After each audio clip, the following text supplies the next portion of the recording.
अब देखिए, हम लोग कल डी ब्लॉक तत्वों का एक गुण पढ़ चुके थे और अब हम डी ब्लॉक तत्वों के दूसरे गुण यानी आयनन एंथैल्पी की तरफ बढ़ते हैं। तो देखिए, आयनन एंथैल्पी में क्या होता है, ये हमारे पास वही 3D श्रेणी के तत्व लिखे हुए हैं। तो हम पहले ये जान लेते हैं आयनन एंथैल्पी होती क्या है। तो जैसा हम 11वीं क्लास में पढ़ चुके हैं, किसी भी परमाणु के बाह्यतम कोश से एक इलेक्ट्रॉन को तोड़ने के लिए जो ऊर्जा आवश्यक होती है उसी को क्या कहते हैं, आयनन एंथैल्पी। कैसे? जैसे देखिए, स्कैंडियम में 21 नंबर क्रमांक है, इसका विन्यास हमने लिखा था 3D14S2। तो इसके लिए अगर लिखा जाए तो देखिए, नाभिकीय आवेश आ जाएगा +21 का, कक्षा बाह्यतम चौथी है तो 1 2 3 4। 4s में कितने इलेक्ट्रॉन हैं? 2। 3D में पहली में कितने होते हैं? 2। दूसरे में 8। कितने हो गए? 8 तो 10 और 2 12। कितने बच रहे हैं? 9 इलेक्ट्रॉन बच रहे हैं, तो 9 यहाँ ले। ठीक। अब देखें, किसी परमाणु के बाह्यतम कोश से एक इलेक्ट्रॉन तोड़ने के लिए आवश्यक ऊर्जा ही क्या कहलाती है? ये कहलाती है आयनन एंथैल्पी। तो अब ये क्वेश्चन, ये तो पता पड़ गया आयनन एंथैल्पी क्या होती है। आयनन एंथैल्पी दो कारकों से प्रभावित होगी। किन कारकों से? यदि ये नाभिक की मेन ताकत है प्लस है, यदि ये नाभिक इलेक्ट्रॉनों को अधिक मजबूती से बांध के रख लेता है तब तो आप देखिए इलेक्ट्रॉन मुश्किल से टूटेंगे, और यदि ये इलेक्ट्रॉन इससे दूर चले जाए यानी इससे कम आकर्षित हो तो ये इलेक्ट्रॉन आसानी से टूट जाएंगे। तो यहाँ पे यही बात है, सारी चीज इस पे निर्भर कर रही है। यदि नाभिक का और बाह्य इलेक्ट्रॉन का आकर्षण अधिक होता है तब तो ये मुश्किल से टूटेंगे। मुश्किल से टूटने का मतलब हमको ज्यादा ताकत या ज्यादा ऊर्जा देनी पड़ेगी। ज्यादा ऊर्जा देने का मतलब है आयनन एंथैल्पी का मान ज्यादा हो जाएगा। और यदि इन दोनों के बीच में, नाभिकीय आवेश और बाह्यतम कोश के इलेक्ट्रॉन के बीच आकर्षण कम है तो फिर क्या होगा, ये इलेक्ट्रॉन आसानी से टूटेगा। इसका मतलब आयनन एंथैल्पी कम हो जाएगी। अब यहाँ पे देखें, यदि हम बाएं से दाएं चलें तो देखते हैं +21, फिर +22, फिर +23, फिर +24, 25, 26 इस तरह से बढ़ते चलते हैं। तो जैसे जैसे नाभिकीय आवेश बढ़ेगा वैसे वैसे बाह्यतम कोश के इलेक्ट्रॉनों पर ताकत क्या होती जाएगी, बढ़ती जाएगी। ये बढ़ेगा तो ज्यादा आकर्षण होगा, अर्थात बाएं से दाएं जाने पर प्रभावी नाभिकीय आवेश बढ़ता है। अतः आयनन एंथैल्पी के मान क्या होते हैं, बढ़ते हैं। तो एक कारण तो हो गया हमारे पास, जेड इफेक्ट बाएं से दाएं जाने पर बढ़ रहा है। आयनन एंथैल्पी को आयोनाइजेशन पोटेंशियल कहते हैं शॉर्ट में, तो ये भी बढ़ रहे हैं। ठीक। दूसरा देखें कारक, पहले यहाँ पे कितने थे, कल भी बताया था 9 इलेक्ट्रॉन थे, फिर कितने हो जाएंगे 10, 11, 12, 13, 14, यानी इस तरह से पूरे डी ब्लॉक के इलेक्ट्रॉन तीसरी कक्षा में आएंगे। तो आप देखिए, और ये कौन से, चौथे। तो आप देखें तीसरी कक्षा में जैसे जैसे इलेक्ट्रॉन बढ़ते जा रहे हैं वैसे वैसे बाहरी कक्षा पर प्रतिकर्षण भी क्या होता जाएगा, बढ़ता जाएगा। यानी हम कह सकते हैं परिरक्षण प्रभाव का मान लगातार बढ़ रहा है। जब परिरक्षण प्रभाव बढ़ेगा तो इलेक्ट्रॉनों को दूर धकेलेगा, और इलेक्ट्रॉन जब दूर जाएंगे तो नाभिक से आकर्षण कैसा हो जाएगा, कम, यानी इलेक्ट्रॉन आसानी से टूट जाएगा। तो देखिए, हमारे पास दूसरा कारक है, बाएं से दाएं जाने पर परिरक्षण प्रभाव भी बढ़ रहा है। कल भी इसी चीज पे चर्चा हुई थी। अगर परिरक्षण प्रभाव बढ़ेगा तो इलेक्ट्रॉन दूर भागेंगे, और इलेक्ट्रॉन दूर भागेंगे इसका मतलब उनको तोड़ना, यानी नाभिक से उनका आकर्षण कम हो जाएगा। तो इतनी दूरी है, एक ये प्रतिकर्षित होकर के यहाँ आ जाए तो आकर्षण कैसा हो जाएगा, कम हो जाएगा। और कम होने का मतलब ये है कि ऊर्जा कम लगेगी तो आयनन विभव का मान कम हो जाएगा।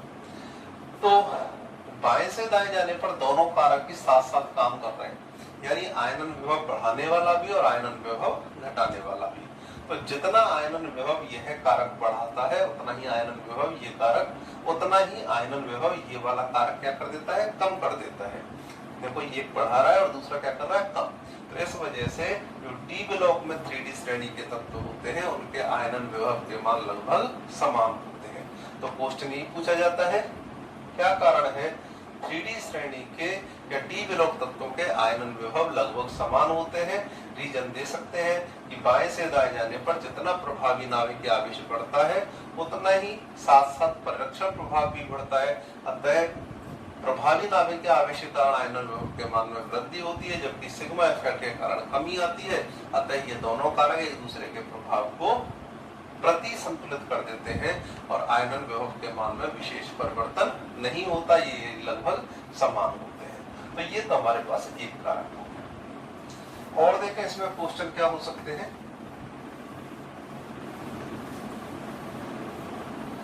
कुछ एक क्वेश्चन इसमें विशेष प्रकार से, जैसे देखिए क्रोमियम की बात करें। क्रोमियम में विन्यास आपको पता रखा है 3d54s1। आयनन विभव कैसे होता है, अगर पहला इलेक्ट्रॉन निकालते हैं तो प्रथम आयनन विभव, दूसरा निकालते हैं तो द्वितीय आयनन विभव, तीसरा निकालते हैं तो तृतीय आयनन विभव। इसमें देखिए ये कहा जाता है क्या कारण है क्रोमियम, और इधर से हो गया कॉपर 3d10। क्या कारण है, क्रोमियम या कॉपर के प्रथम आयनन विभव के मान बहुत कम होते हैं। तो आप देखिए यहां से अगर एक इलेक्ट्रॉन निकल जाए तो बताइए कौन सा विन्यास होगा, 3d5। और 3d5 कैसा है, स्थायी विन्यास है, क्योंकि अर्धपूरित स्थायी विन्यास हो गया। तो आप देखिए इस विन्यास से हमको अर्धपूरित स्थायी विन्यास की प्राप्ति हो रही है, इसलिए इलेक्ट्रॉन बोलो क्या होगा, आसानी से निकल जाएगा। दुनिया में हर चीज क्या चाहती है, स्थायित्व तो चाहती है, इसलिए अपना इलेक्ट्रॉन आसानी से निकाल देता है। क्लियर। तो जो चीज आसान होती है उसे हमको करने के लिए कम ताकत लगानी पड़ती है, कम ऊर्जा देनी पड़ती है, तो यहाँ पर हमको ऊर्जा कम देनी पड़ेगी। फिर से समझ लें, पूछा जाता है क्या कारण है क्रोमियम की प्रथम आयनन एंथैल्पी का मान कम होता है। क्या रीजन देंगे, क्रोमियम का विन्यास 3d5 होता है। एक इलेक्ट्रॉन निकालने से इसका स्थायी अर्धपूरित स्थायी विन्यास 3d5 प्राप्त होता है, अर्थात इसमें से बाह्यतम कोश का एक इलेक्ट्रॉन आसानी से निकल जाता है और इसीलिए आयनन एंथैल्पी का मान कैसा होता है, कम। आसान का मतलब है कम ऊर्जा लगेगी। ठीक, तो ये हो गया। लेकिन देखिए अगर आपसे द्वितीय आयनन एंथैल्पी की पूछे तो एक इलेक्ट्रॉन और निकालना पड़ेगा, विन्यास क्या रहेगा, 3d4।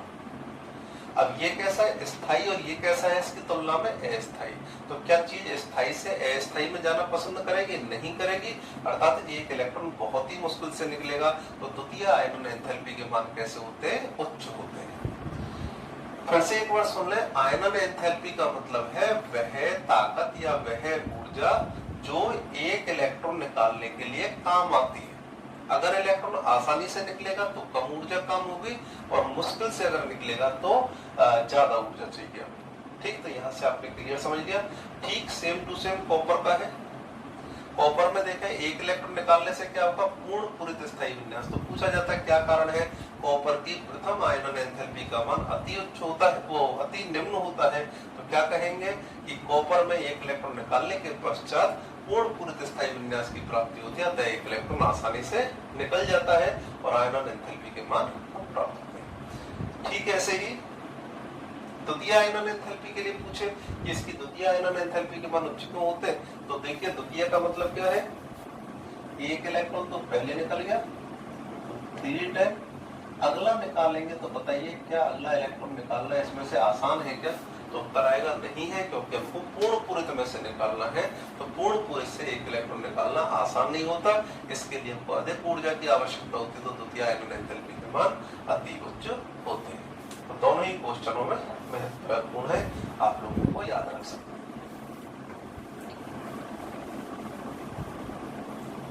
अब इनमें से यही नहीं है, ये तो अपने जो अभी बुक चल रही है उसके क्वेश्चन है, एनसीईआरटी बुक होती है थोड़ी स्टैंडर्ड की है, तो उनमें से कोई सा भी क्वेश्चन पूछा जा सकता है। जैसे देखिए एफई है, एफई का आपको पता है क्या विन्यास है, 3d6 ठीक है। तो इसके लिए कह दिया कि क्या कारण है, एफई के तृतीय आयनन एंथैल्पी के मान अति निम्न होते हैं। तृतीय का मतलब कितने इलेक्ट्रॉन निकालने, देखो एक निकाला तो रह गया 3d6 एक और निकाल दिया, क्या रह गया 3d6 एक और निकाल दिया तो क्या आ जाएगा 3d5। तो आप खुद बताइए 3d6 से 3d5 मिल रहा है, इसका मतलब अस्थायी विन्यास से अर्धपूरित स्थायी विन्यास मिल रहा है, तो इसलिए तृतीय आयनन एंथैल्पी का मतलब काम आसान हो गया। काम आसान होगा तो इसका मतलब आयनन एंथैल्पी का मान कम प्राप्त होगा। तो कोई सा भी क्वेश्चन पूछे आप अर्धपूरित या पूर्ण पूरित विन्यास के हिसाब से चेक कर लीजिए, आपका उत्तर सही है। पूछ लेता है जिंक के आयनन एंथैल्पी के मान उच्च क्यों होते, तो जिंक तो पूर्णतः पूर्ण पूरित 3d10(4s2), इस वजह से उससे इलेक्ट्रॉन निकालना आसान नहीं होता। अब देखें अगला पॉइंट, आयनन एंथैल्पी के बाद तीसरा कैरेक्टर है हमारे पास मेटेलिक कैरेक्टर, धात्विक गुण। जो कि आपको पता है कि डी ब्लॉक के सारे तत्व धातु का काम करते हैं और धातुओं का एक महत्वपूर्ण गुण होता है कि इनका जो गलनांक होता है वो बहुत ही उच्च होता है। पहली बात, ठीक है, गलनांक का मतलब पिघलते आसानी से नहीं है, लोहा इतनी जल्दी नहीं पिघलता, इसका मतलब गलनांक उच्च है। दूसरी बात, इनमें कठोरता पाई जाती है, धातुओं में कठोर बहुत होती है। तो ऐसे गुण देखेंगे स्कैंडियम से जिंक तक जाने पर क्या धातु गुण बढ़ते हैं, यानी कठोरता बढ़ती है, या फिर हम ये कह सकते हैं कि परमाणु बंध बहुत ज्यादा बना लेते हैं, मजबूती रहती है। आप देखें धातुओं को हाथ लगा करके उठा करके देखें बहुत मजबूत होती है। तो देखेंगे कब तो धातुएं मजबूत होती हैं, यानी कब इनमें धातु गुण होते हैं और कब इनमें धातु गुण नहीं होते या कम होते हैं। तो देखिए क्यों होते हैं। तो सबसे पहले तो धातु गुणों में कौन कौन सी हो सकते हैं, कठोरता, गलनांक, मजबूती, ये सारे कैरेक्टर कैसे हैं जो कि इसके धातु गुणों को बताते हैं। तो अब देखें इस बात को समझे।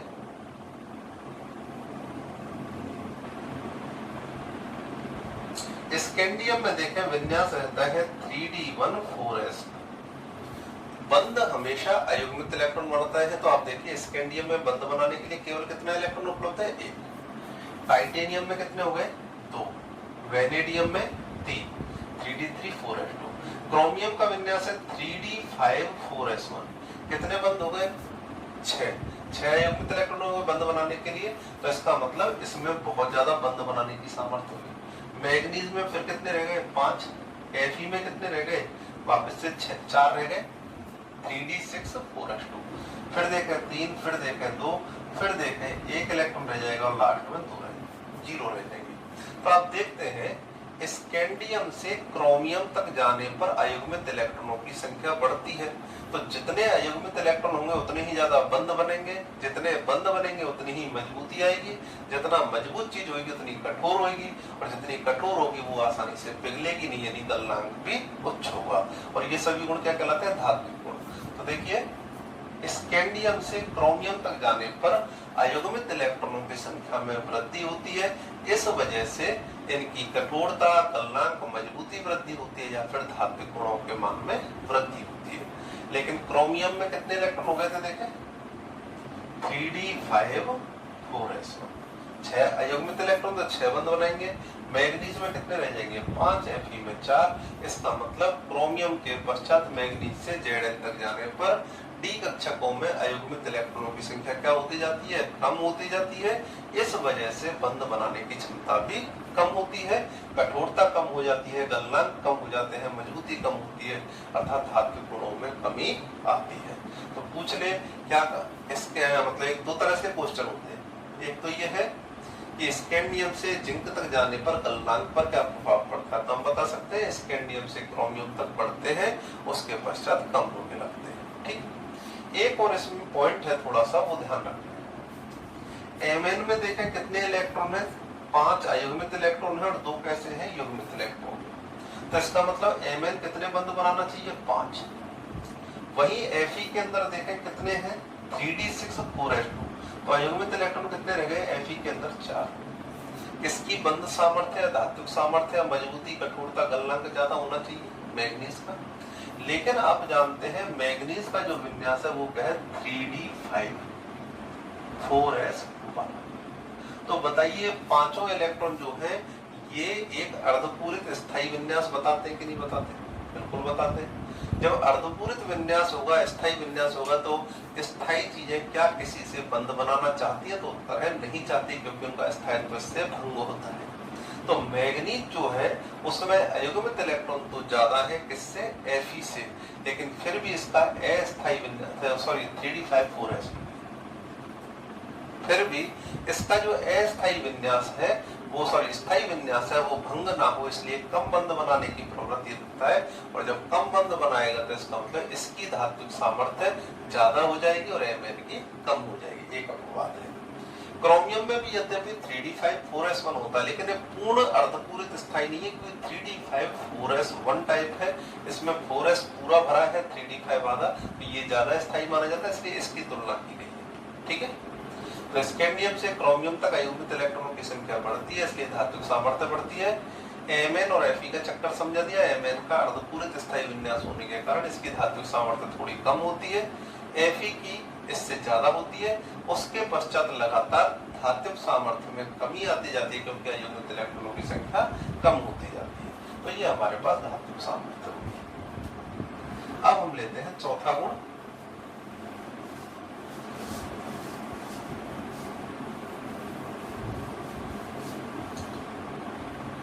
चौथा गुण है हमारे पास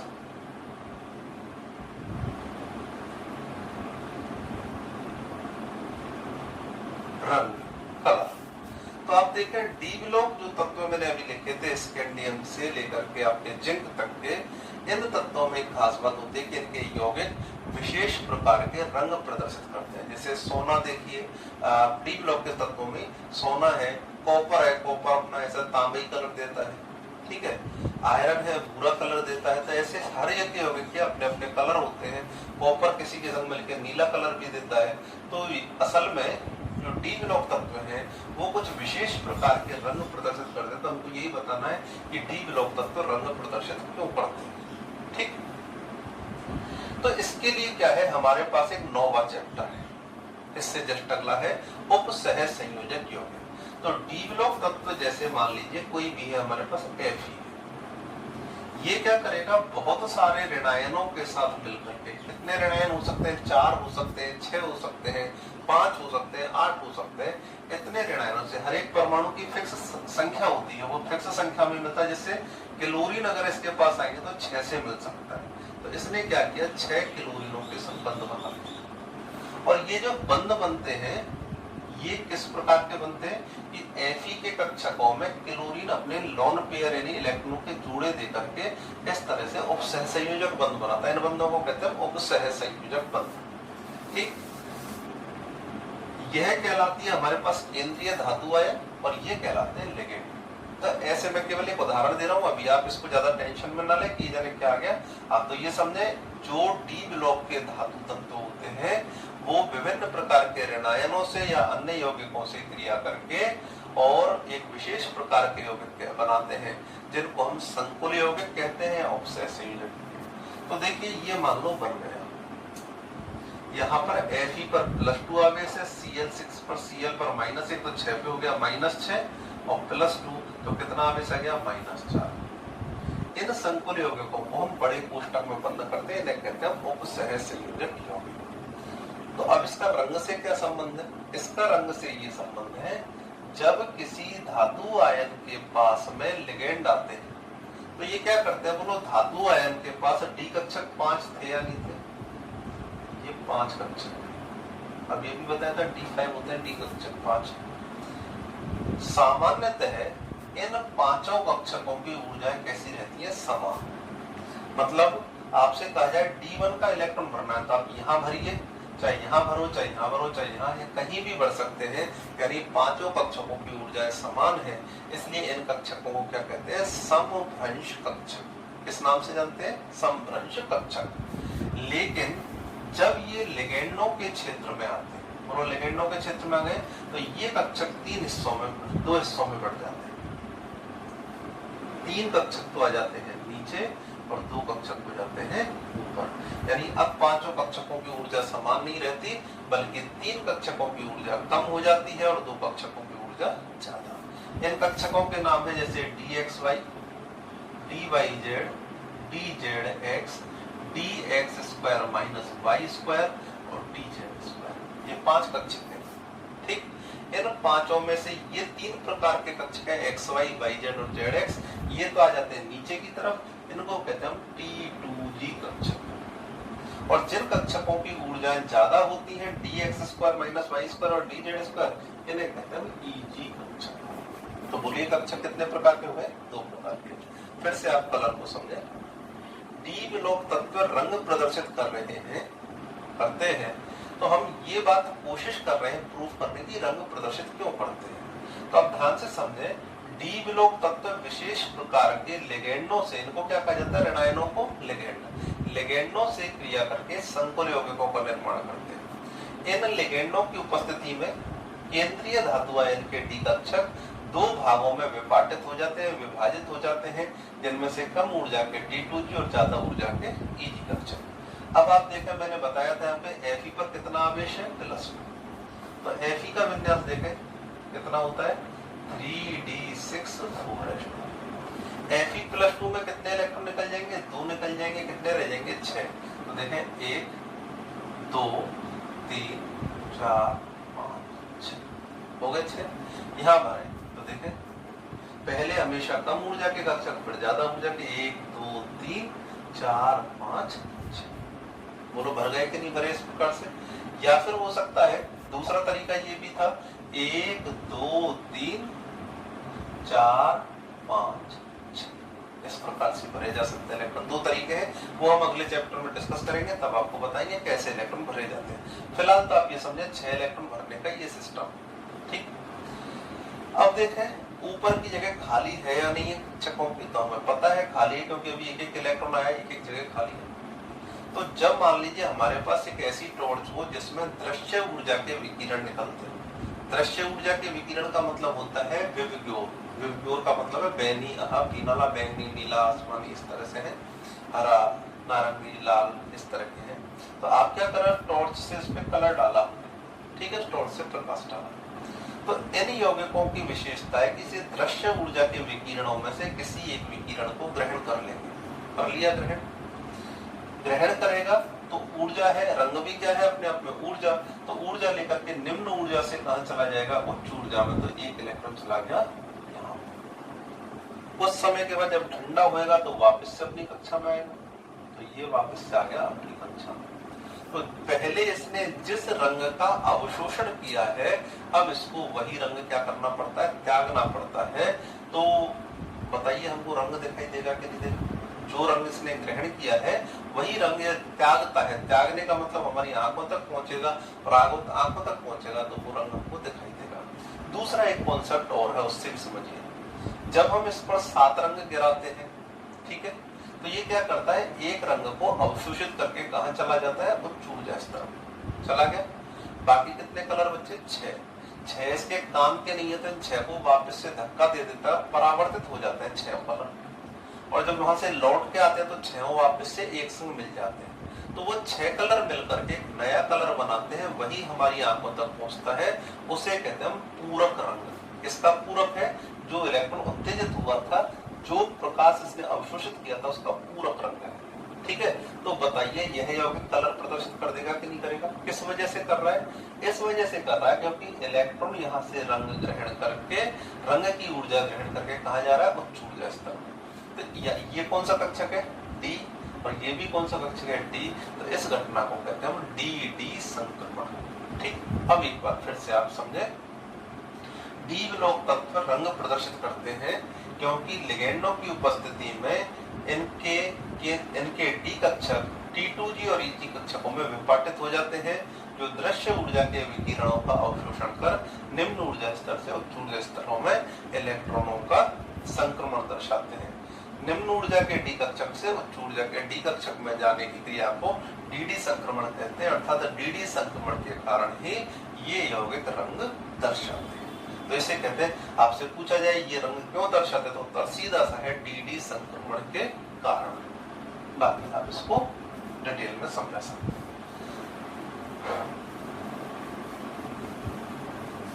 तो रंग दर्शाने का रीजन, निम्न ऊर्जा के डी कक्षक से उच्च ऊर्जा के डी कक्षकों में इलेक्ट्रॉनों का संक्रमण ही क्या कहलाता है? डीडी संक्रमण। अब आपसे पूछ लिया किसी ने क्या कारण है Zn जो +2 है या जिंक है ये रंगहीन है। रंगीन नहीं कह रहा, कलर लेस है यानी रंगहीन है। तो इसका क्या उत्तर देंगे? इसका विन्यास क्या है हमारे पास? 3d10। 3d10 का मतलब ये है कि इसके 1 2 3 और ये कौन से हैं 10 का मतलब 1 2 3 4 5 6 7 8 9 10। तो बताइए क्या इलेक्ट्रॉनों के संक्रमण के लिए जगह है? उत्तर है नहीं है। इसका मतलब इलेक्ट्रॉनों का संक्रमण ही नहीं हो सकता, dd संक्रमण नहीं हो सकता, तो ये रंग नहीं दर्शाएगा, अर्थात प्रकृति में कैसा होता है रंग। अब मैं 2 टॉपिक और ले लेता हूं इसके।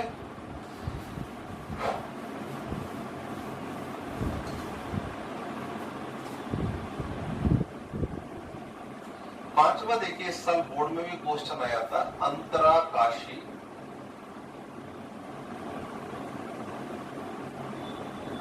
यौगिकों का निर्माण कैसे होता है? अंतराकाशी यौगिकों का निर्माण, ये भी एक इम्पोर्टेंट पॉइंट है। तो आपको पता है डी ब्लॉक तत्व तो सभी कैसे हैं? धातु। और पहले चैप्टर में हमने पढ़ा था जो धातु होते हैं वो ठोस होते हैं, और ठोस कण किस अवस्था में पाए जाते हैं? निबिड़ संकुलित, यानी पास पास जमा रहते हैं। मान लीजिए हम कोई भी लोहे का टुकड़ा लें या फिर सोना चांदी कुछ भी ले, इतने सारे धातु हैं, निकेल ले लो, कोई सा ले लो, तो देखिए उसके परमाणु इस प्रकार से व्यवस्थित रहते हैं।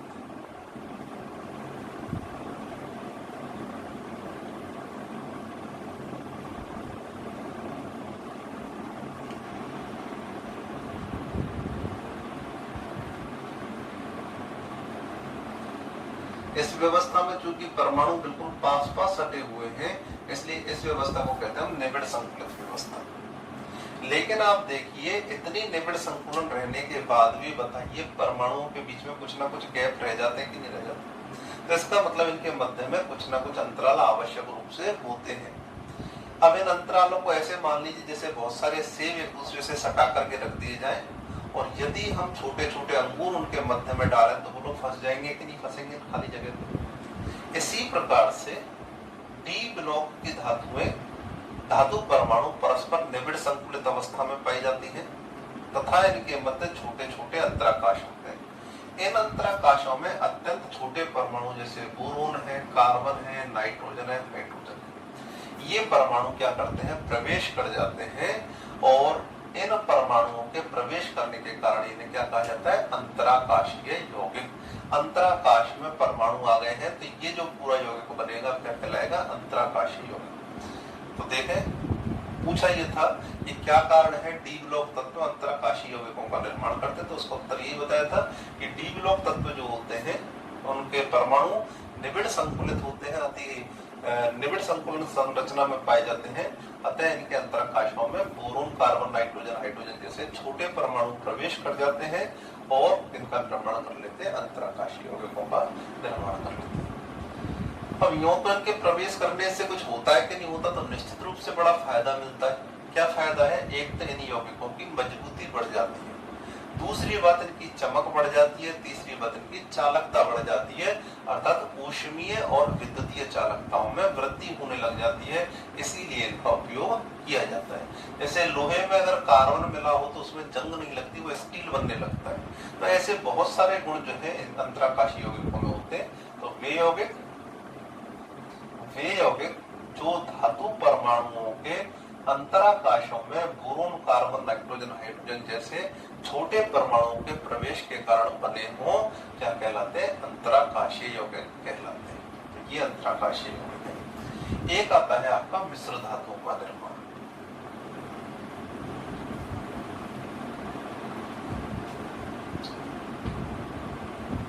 छठवा है हमारे पास मिश्र धातुओं का निर्माण। मिश्र धातुओं को इंग्लिश में बोलते हैं अलॉय। अलॉय का मतलब क्या है या मिश्र का मतलब क्या है? मिश्र का मतलब है दो या दो से अधिक धातुओं को मिला देना। जैसे हम देखें सोने के जो आभूषण बनते हैं, केवल सोने ही सोने से नहीं मिलते, उसमें हमको थोड़ा सा पीतल मिलाना पड़ता है। ठीक है, पीतल जो है वो क्या है? कॉपर प्लस जिंक का मिश्रण। कॉपर जो है उसमें क्या है कि हरा रंग की परत लग के वो खराब होने लग जाता है, मजबूत तो होता है लेकिन उसमें एक तरह से रस्टिंग हो जाती है। ठीक है, जिंक जो होता है वो बहुत ही कमजोर होती है धातु, तो हमने उन दोनों को मिला के एक मजबूत पदार्थ बना लिया जिसको मिश्र धातु क्या कहते हैं, किसे कहते हैं। अब ऐसा नहीं है कि उसमें हम मर्जी आए जिस अनुपात में मिला दें। हो सकता है जैसे हमको सोने के आभूषण बनाने हैं तो 90% हमने सोना ले लिया और 10% क्या ले लिया, पीतल। ऐसे ही 55% हमने कॉपर ले लिया प्लस 45% हमने जिंक ले लिया। और कोई अनुपात हो सकता है, 65 हो सकता है, 35 हो सकता है, कुछ भी हो सकता है, लेकिन इनका हर एक मिश्र धातु में निश्चित अनुपात होता है। तो ध्यान देंगे, मिश्र धातु किसे कहते हैं, डी ब्लॉक के तत्व मिश्र धातु क्यों बनाते हैं, मतलब हम चूंकि डी ब्लॉक पढ़ रहे हैं तो हम ये कह रहे हैं कि डी ब्लॉक तत्वों में मिश्र धातु बनाने का गुण पाया जाता है। कैसा गुण होता है वो, तो देखिए